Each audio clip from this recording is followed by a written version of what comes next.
Tennessee basketball, and this is going to be a way, way different roster coming up in this upcoming season, as the Vols had a handful of players declare for the NBA draft. Now they can go through the process, and help me with this, Caleb, because they basically can go through the process and then pull their name out, right? Correct. To the NBA's credit, I wish the NFL would do this. They let you go through the process in the NBA, and you can find out if you're going to be a draft pick. College gives you till May 31st to withdraw from the draft and come back to college. Given the fact that the draft is like less than a month after that, I think that's plenty of time to figure out where you're going to go. I think it's more than fair. And I love that the NBA does that. I wish the NFL would do it. Okay, so the players that Tennessee could potentially lose, what's the feel you get for Josiah-Jordan James, Uros Plavsic, Julian Phillips? Obviously, Olivier Nkamhoua is already in the portal. How would you rank those in terms of biggest losses in this upcoming season if they decide to go to the NBA or transfer in Nkamhoua's case? Josiah James would be the biggest loss because of what he was starting to do at the end of the year when he got healthy. I know he was hurt most of the year, but his defensive presence is just – I know. I'm the guy who's been criticizing defense all year, but Josiah James brings such a versatility to it that when he's healthy and when he's in, I think you can't deny that, and he's a great leader. So Josiah would be the biggest loss. Uros Plavsic would be the second biggest loss, but by default, because he's just a 7-footer and just that size can come into play. But Jonas Aidoo is there. And Julian Phillips, I think Tennessee has enough players that can get into the paint and score. I know, and the funny thing about this is Julian Phillips is the biggest, most likely draft pick among these three. He's the one Tennessee would miss the least. Yeah, you have to remember in the NBA, there's not nearly as many jobs. We talked to a lot of NFL today. There's not nearly as many jobs. If you don't get drafted in the first round, you're probably not making a team, Caleb. If you don't get drafted in the first half of the first round, you're not guaranteed to make a team long term. You can go from superstar in college to literally no one quicker in the NBA than any other sport. Definitely. It is the NBA players are the highest paid players among any athletes in professional sports, and they deserve to be. It is the hardest league by far to make it in. It is the most elite professional sports league in the world. I mean, just numbers wise, basketball is the second most played sport in the world right now to soccer. And the NBA has the fewest roster spots of any professional sports league in the world. So by just sheer numbers and percentages, yes, I know average role players are getting $30 million contracts. They deserve it because an average role player in the NBA is one of the most, like you're talking about one of the 50 most elite players in the world in that moment. An average player in the NFL in a linebacker rotation is not one of the 50 best football players in the world. Okay, so the NBA players deserve every bit of what they get. And honestly, you're right. It's so risky. If you're not in the first half of the first round, I'm with you. Come back and get the NIL money in college. You're going to get it at that point.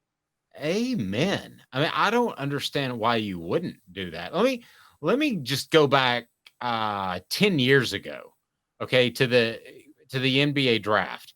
This is just 10 years ago, all right? I've forgotten a lot of these names. Anthony Bennett, Victor Oladipo. Anthony Bennett, oh my gosh, the number one draft pick that the Cavs wasted. Otto Porter Jr., Cody Zeller, Alex Lynn, Nerlens Noel, Ben McLemore, Kentavious Caldwell-Pope, Trey Burke, CJ McCollum. That's just 10 years ago. So that was a terrible draft. I know I'm not playing Homer boy here, but I'm telling you, guys, with NIL money, you're crazy not to stay. Now, if you hate going to class, get ready for Europe, because the chances are that the guys we've talked about are going to Europe. I mean, are any of these guys better than Ron Slay?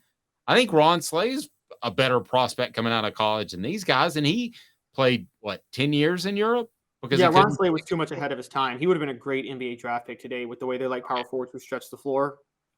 I think it was just he was too ahead of his time when he played.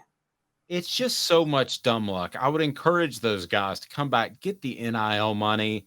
It's going to be there. I have a feeling from talking to some people that some NIL people want to get real serious about basketball because they realize Rick Barnes is Probably only got, 2, 3, 4 years left at the most. Come back, get the NIL money, enjoy basketball. These are the greatest times of your life. I don't tell kids what to do, but when I look at these 4 guys and I think NBA player, and I've been wrong before. Who was the point guard who proved me wrong? Gosh, I don't know which point guard you point guard for Tennessee. Point guard for Tennessee had like a 10-year career. Yeah, carried the ball a lot. CJ Watson. Yes, he proved me wrong.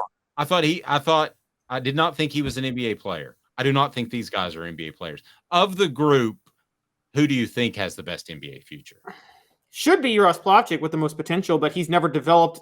He hasn't developed the fundamentals of playing under the basket until he stops bringing the ball down every time he gets a rebound. He's not going to make it in the NBA. So because of that, I think Julian Phillips probably has the most NBA potential. Worth noting, by the way, that the last 4 MVPs, Jokic the previous 2 years and Giannis the 2 years before that, Giannis was the 15th pick of that 2013 draft. Jokic was taken in the second round of the 2016 draft, or 2015 draft, excuse me. I bring this up to say, also unlike the NFL and baseball, the NBA is the most crapshoot league in trying to figure out who's going to make it and who's going to be a star. I don't care what any NBA GM tells you. It's pure luck. It's 1,000% pure luck putting together a superstar team. And if you don't believe me, the Chicago Bulls all but admitted they would have taken Hakeem Olajuwon with the first pick over Michael Jordan had they had the first pick. They stumbled into Michael Jordan. Oh, sorry. I think Smoky Mountain Red asked me what year. That was 2013. Mr. Jones throwing high heat today. Tyler Smith, Wayne Chisholm. How about Josh Richardson? Well, Josh Richardson worked out. He's been in the league for about 10 years. Right. 7 years. Yeah, he's done fine. But there are so many players throughout the years that didn't make it in the NBA. I would encourage you to stay, enjoy the college experience, and now you can get way different. Listen, if I hated class, if I hated school, I didn't love it. And I was a basketball player, I think I would have been one of the guys that would have just made the jump to Europe. Who wouldn't love to live in Europe for 5 or 6 years in the early part of your adult life? I think I could have easily turned down. Now, Ron Slade could correct me, and there could be lesser facilities, bad locker rooms, cold showers, and all that stuff, and that may be the case. But, yeah, I mean, listen, if you want to go to Europe, go to Europe. But you can make money now in college. Just don't. I don't understand if these guys jump. If these guys jump up, I think it's a mistake. Yeah, I agree. I think it's a big mistake. I think a lot of times it's a mistake. I think it was oftentimes a mistake before NIL because of just how hard it is to make it into the NBA. I mean, again, I have to stress this. I don't even care if you are considered a draft pick. It is so hard to make it. There are more flameouts among NBA draft picks than any other league. Yep, absolutely. And it's a grind. I mean, it is an absolute grind. 82 games. Why do you think they're talking about load management? Why do you think that's happening so much? It is not good on your body. No. It is not. If you don't watch the regular season in the NBA and you just watch the postseason, you think, oh, they just play every 2 or 3 days. No, they play basically all the time. All the time. And it's so funny because I laugh when people talk about, you'll see these guys that were superstars in college and then they're considered bust in the NBA. But I'm like, they're not. Christian Laettner is a perfect example. People call him a bust. He had like a 10, 12-year career in the NBA and was a regular starter. That's not a bust, guys. I'm sorry. If you have a 10-year career in the NBA, you had a successful career. There was no bust who had a 10-year career in the NBA unless you were a number 1 pick. But if you were a superstar in college, that doesn't translate the same way to the NBA. So, no, that's not a bust. No. I encourage these guys to take their time, make the correct decision, and I think the correct decision for all these guys is coming back. Let me ask you this, though, tougher question. Does Tennessee want any of these guys to just cruise on? I think Tennessee's better off if Uros Plavsic cruises on. I think Uros Plavsic is more trouble than he's worth. He starts fights. He gets in. He causes chaos, but he's completely useless with the ball in his hands. And Jonas Adu is 1,000 times better. Wish we could have Ron on. Ron is a little more defensive. He thinks I'm a little harsh, but, you know, I don't mind enforcers. But if you're going to be an enforcer, you got to bring some value. Draymond Green brings value. My guy Dylan Brooks, man, he may be an enforcer and he may be a little ridiculous, but he brings value because he gets in LeBron's head. Uros Plavsic isn't getting in anybody's head.